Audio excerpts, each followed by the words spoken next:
Controlling your video game is an important part to the gaming experience. And over the years, gaming controllers have changed drastically. We went from this, to this one, and even this one.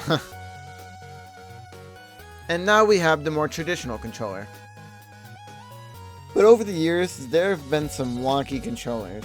Some straight up just unable to play with, mind-boggling controllers that'll make you question, what were they even thinking? Make sure to like, comment, and subscribe, and let me know what's the weirdest controller that you've ever seen. Grab some snacks, and grab your favorite normal controller so you have some sense of uniformity, and get ready to see some of the weirdest controllers ever. Let's jump into today's video. Ah yes, the GameCube. The GameCube was one of the first Nintendo controllers to actually have a good design. I mean, it's a little bit off from the modern controllers we see nowadays, but it's on the right track. But Nintendo, being unique, had to not go on track and create this monstrosity of a controller. Yep, that's right, you're looking at a chainsaw. This chainsaw performed exactly like a Nintendo GameCube controller, it just looks like a chainsaw. The Resident Evil 4 chainsaw controller came out in 2005. It came out by 2B Tech, and it was designed more of kind of like a centerpiece, kind of like something to talk about, kind of like a collector's item. The controller was created not really to play it, because it's kind of awkward, even though it has a handle, and I don't know. You're taking a look at it right now, and it doesn't look very ergonomic to me. I mean, what do you guys think? Let me know down in the comments. Are you guys brave enough to bring this controller to a Smash tournament? I mean, I don't know. That'd be kind of funny if you go pro and this is the controller you use. But, yeah. Pretty weird controller. So the next controller we have is a skateboard for the game Tony Hawk Ride. You know, it is a game about skateboarding, and the only thing you're missing is a skateboard, so they went and made one. Hey dude, check it out, I'm about to hit a kickflip! Nice! They made one for the Wii, they made one for the PS3, and they made one for the Xbox 360. Wait a minute, that begs the question, does it work with...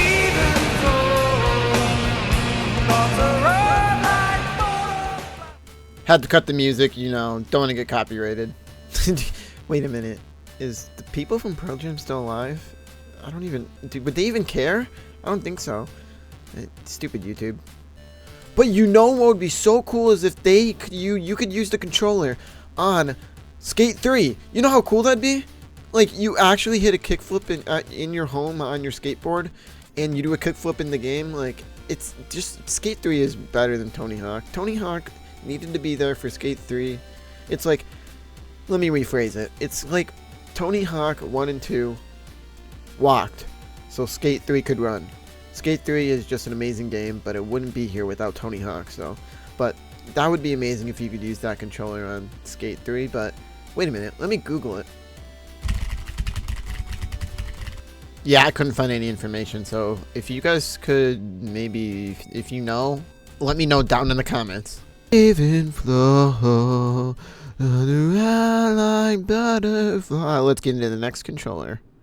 The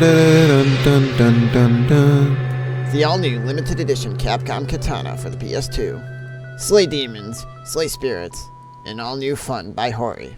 Message and data rates replying must be 18 years old to purchase. This is not in production anymore. Visit www.ebay.com/katana for the PS2. Yes, you heard correctly. This is a controller for the PlayStation 2 that is shaped like a katana. Fittingly, this was made for the game Onimusha Demon Siege.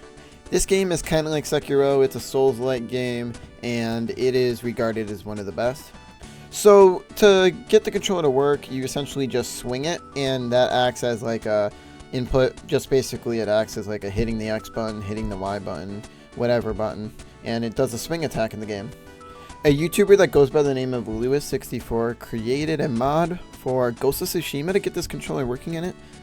That's just amazing. So it works exactly how it does on the PS2, where you swing it to do a slice input, and he does it, and it works exactly the same like I said. It's That's groundbreaking.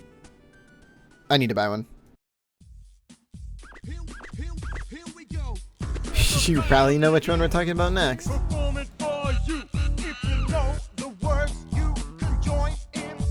Put your hands together if you wanna clap as we take you through this monkey rap. DK. A lot of people know this controller, but I thought I'd talk about it anyways. This is the DK bongos for the Nintendo GameCube. What an amazing concept. The controllers, on the other hand, they weren't bad, but they were only made for one specific game, well, two specific games. Obviously, one being a rhythm game, the game called Donkey Konga. Then they made Donkey Konga 2, which is a game where essentially all you're doing is hitting the left and the right side of the bongo to the rhythm of the song, where these circles go into the other circle and you gotta hit it. As you can see here, it's kind of like if you know the Japanese game Taiko, but just with Donkey Kong. And you would think that this is like the only genre and the style of game that they'd make, and they'd probably only make one or two and then it'd fall off. But yeah, no. They decided to make a freaking side-scrolling game. How are you gonna play a side-scrolling game while using a bongo?